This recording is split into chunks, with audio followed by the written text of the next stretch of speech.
300 tentara Rasulullah bawa mampu membumi hanguskan tentara mereka sehingga mereka kocar kacir. Akhirnya dengan kekalahan mereka yang diterima, mereka harus kembali ke kota Mekah.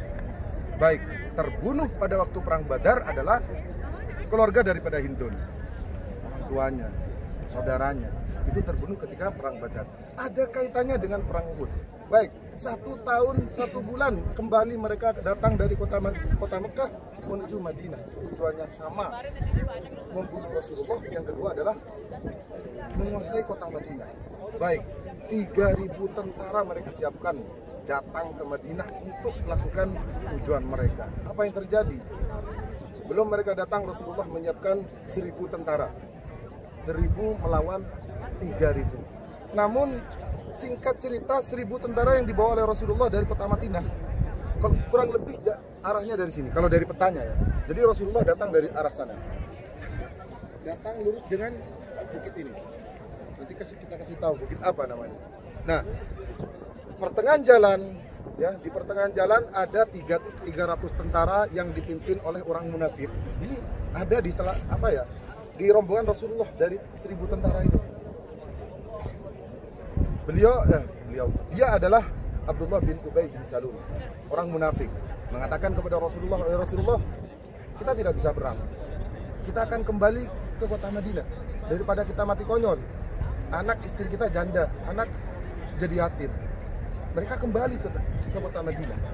Dan Abdullah bin Ubay ini membawa 300 tentara. Jadi dari 1.000 tentara yang dibawa oleh Rasulullah kembali 300, sisa berapa? 700 melawan 3.000 tentara dari kufar Quraisy di medan ini. Kalau kita persentase 1:4, kurang lebih seperti itu. Ya, 1:4. Baik. Walam mastaddal qital. Ketika Rasulullah siapkan tentara, Rasulullah jadikan beberapa kelompok. Kelompok pertama Rasulullah jadikan dan Rasulullah tempatkan 50 tentara di bukit ini. Dan mereka adalah tentara berpanah untuk dijadikan benteng pertahanan umat Islam. Tentara berpanah Rasulullah tempatkan 50 di atas sana untuk menjadi benteng pertahanan Islam. Dan Rasulullah berpesan kepada mereka, apapun yang terjadi di bawah bukit jangan kalian turun. Itu pesan Rasulullah. Hatta sehingga kami pun diinjak-injak, kami dibunuh, jangan kalian bukit turun. Itu pesan Rasulullah kepada mereka 50 tentara berpanah di atas bukit ini. Nah, bukit ini diberi nama Bukit Rumat. Awalnya bukit ini adalah namanya Bukit Ainain, bukit yang mempunyai 2 mata air. Diberi nama Bukit Rumat karena ditempati 50 tentara berpanah. Baik, walam mastaddal qital. Ketika perperangan ini berkecamuk, pertempuran antara 3.000 tentara melawan 700. Subhanallah, 700 tentara mampu membuat kocar kacir tentara kufar Quraisy.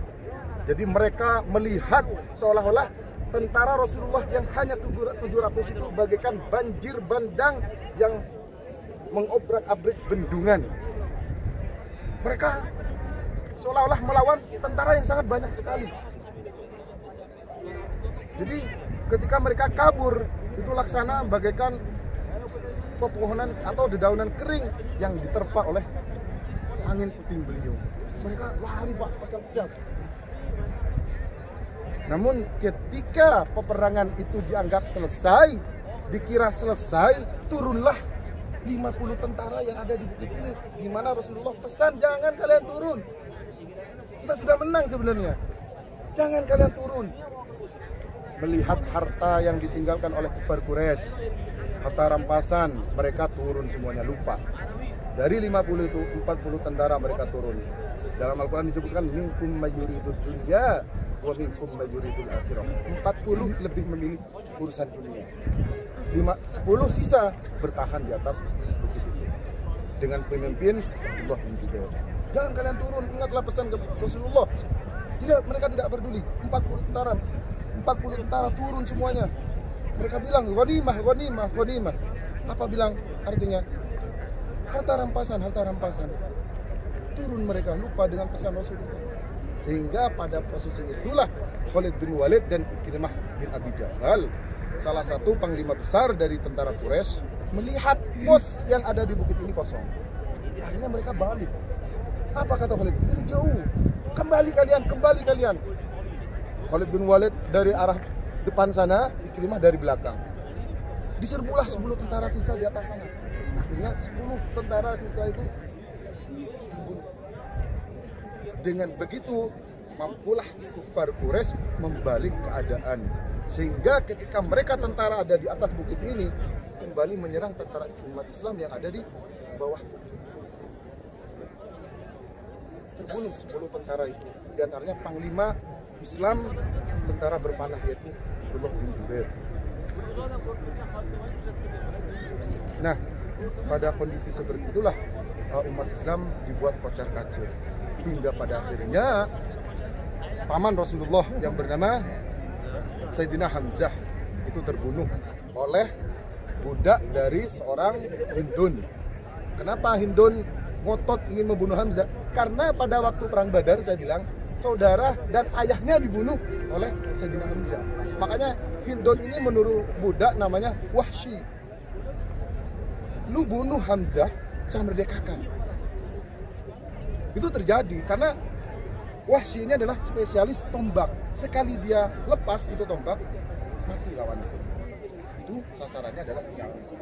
Sehingga saking murkanya Hindun, sampai hatinya Sayyidina Hamzah itu diambilnya mau dimakan. Ya Allah jatuh. Hindun tidak mampu melakukan itu. Saking murkanya Hindun. Sekalipun Hindun nanti masuk Islam ya pada tahun ke-8.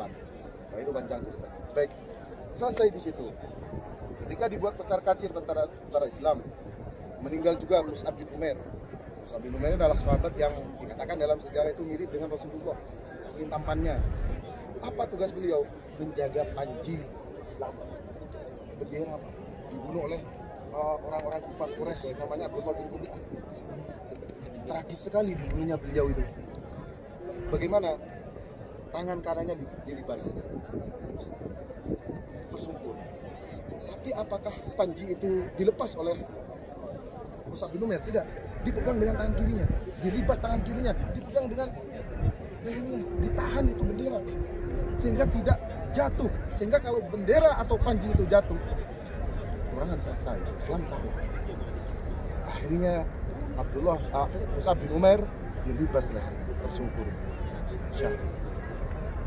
Ada satu sahabat lagi namanya Handalah, seorang pemuda yang beliau adalah ini buat kita yang milenial ya, bagaimana gigihnya seorang Handalah ini ketika ada panggilan perang di kota Madinah. Mohon maaf, beliau ini lagi malam pertama dengan istrinya, Pak. Saya tidak akan detailnya. Lagi pertama, lazimnya seorang laki-laki perempuan malam pertama bagaimana? Dalam pelukan istrinya ketika ada panggilan perang di kota Madinah. Tanpa basa-basi Handalah langsung lompat dari pelukan istrinya, ikut perang, hadir di medan ini. Cuman apa yang terjadi? Sampai di medan peperangan, Handalah, sahabat Handalah ini seorang pemuda yang harus kita tiru semangatnya, yang harus kita tiru bagaimana cintanya beliau kepada Rasulullah. Harus kita tiru bagaimana semangatnya beliau berjuang untuk agama Islam. Nyawa Pak taruhannya. Di mana istri jadi janda, anak mereka jadi yatim untuk Islam, untuk kita semuanya umat Rasulullah. Handalah gugur di medan ini. Apa yang terjadi dengan Handalah? Selesai peperangan, dicalilah oleh Rasulullah. Baik, kita potong sejenak dengan Handalah. Kejadian ketika kufar Quraisy mampu membalikkan keadaan sehingga tentara Islam kocar-kacir dibuatnya. Rasulullah yang jadi sasaran mereka untuk dibunuh. Ribuan anak panah dihujankan, ribuan tombak mereka hujankan kepada tentara Islam. Di antaranya adalah sasaran Rasulullah. Namun apalah yang terjadi pada saat itu? Ada seorang sahabat, ya, seorang sahabat diceritakan ada 6 sahabat yang menjadi perisai. Apa perisai? Pelindung Rasulullah. Hatta bahkan itu sahabat ketika menjadi pelindung Rasulullah, tubuhnya dihancurkan oleh ribuan tombak, ratusan anak panah menghujani tubuh mereka. Namun dengan gigi mereka berdiri untuk melindungi Rasulullah di belakang. Sampai dengan tombak yang tembus itu Pak, sampai ke belakang. Mereka gigih. Seolah-olah mereka tidak rasakan sakit di dalam tubuhnya demi Rasulullah. Rasulullah terhindar dari incaran mereka. Rasulullah lepas, Rasulullah bisa lolos sampai bisa kembali ke kota Madinah. Peperangan selesai. Baik, apakah tentara berpanah yang 40 tentara turun itu dikatakan matinya tidak syahid? Dalam Al-Quran disebutkan walaqad afa ankum, Allah memaafkan kepada mereka. Ternyata dalam riwayat itu dikatakan mereka mengambil harta ghanimah tidak untuk dirinya. Itu sahabat dulu, Pak. Tidak untuk dirinya sebenarnya. Mereka ambil harta rampasan itu untuk kemudian ditasarrufkan kepada orang yang fakir miskin di kota Madinah. Sebenarnya tidak untuk mereka, tidak untuk keluarga mereka, untuk yang membutuhkan di kota Madinah. Makanya walaqad afa ankum dalam ayat itu, Allah memaafkan kepada mereka. Wa minkum may yuridil akhirah, 10 tentara bertahan di atas, memilih akhirat. Ingat pesan Rasulullah. Baik, alhamdulillah selesai Rasulullah kembali ke kota Madinah selesai. Akhirnya Rasulullah bersama para sahabat kembali ke medan ini, melihat beberapa sahabat yang gugur pada saat itu, kemudian dikuburkan dan kuburannya di sebelah kiri. Inilah makom syuhada. 70 syahid mereka dikuburkan di sebelah kiri kita. Di antaranya adalah paman Rasulullah. Siapa? Sayyidina Hamzah bin Abdul Muttalib. Beliau dikuburkan di apa? Kalau nggak salah yang warna hitam. Ada kuburan panjang, batunya hitam, itu adalah bersama Mus'ab bin Umair. Nampak tuh. Karena kuburannya massal ya Bu ya, jadi tidak satu orang ada nisannya enggak. Ya. Pokoknya ada kuburan batu hitam, dia dalam pagar. Ya. Kalau mayatnya nggak nampak. Baik, itu segelintir sejarah terkait dengan peperangan Uhud ya. Ada ibrah yang kemudian harus kita ambil sebagai pelajaran kita sebagai orang Islam, kita sebagai umat Rasulullah, pantas dan wajib kita datang ke sini untuk kemudian apa yang terjadi di medan ini, apa yang terjadi dengan Rasulullah. Sampai Rasulullah ketika perang Uhud ini Bu, mohon maaf, ini pelipis matanya ini buka, sampai baju baja, pakaian baja beliau itu tombak itu masuk sehingga gigi gerahamnya itu lepas. Bagaimana mereka bisa lakukan itu kepada seorang yang Allah benar-benar cintai dari semua hamba Allah? Beliau Nabi kita Bu, sampai mereka berani melukai itu. Itu perjuangan Rasulullah. Rasulullah saya katakan kemarin rindu kepada kita. Dan kita sekarang tinggal menikmati sarinya. Tinggal di mana kita tidak lagi berhadapan dengan orang-orang kufar Quraisy, tidak ada perang. Kita aman tentram. Dan kita tidak tahu sejarah beliau, dan kita tidak tahu bagaimana perjuangan beliau tentang Islam, dan kita tidak mau tahu bahkan bagaimana Rasulullah menyebarkan agama Islam selama kurang lebih 23 tahun hingga puncaknya Rasulullah meninggal wafat di kota Madinah. Jangan bilang kalau kita cinta Rasulullah, kita sendiri tidak tahu sejarahnya beliau bagaimana. Jangan bilang kita cinta, sangat cinta kepada Rasulullah, dan kita tidak tahu profil beliau seperti apa. Kita umatnya loh, betul ya? Terlebih kita tidak pernah baca sholawat. Naudzubillah. Saya bilang, saya tanya nih, baca sholawat nggak di Madinah? Baca ya, perbanyak baca sholawat. Nah, kita datang ke sini mengambil pelajaran. Apa pelajaran yang bisa kita ambil dari kejadian Uhud? Satu, seorang rakyat itu harus patuh kepada pemimpin. Bisa dikaitkan dengan sejarah tadi ya. Pemimpin, seorang rakyat bawahan harus patuh kepada pemimpin sepanjang pemimpin ini adil. Kemudian yang kedua, Nabi pun seorang anbiya, Rasulullah, yang beliau adalah maksum, dijamin surga, tidak ada dosa, ya. Itu maksum maksudnya dijaga oleh Allah itu dari haram, perkara mubah, makruh atau bahkan tidak Rasulullah lakukan itu.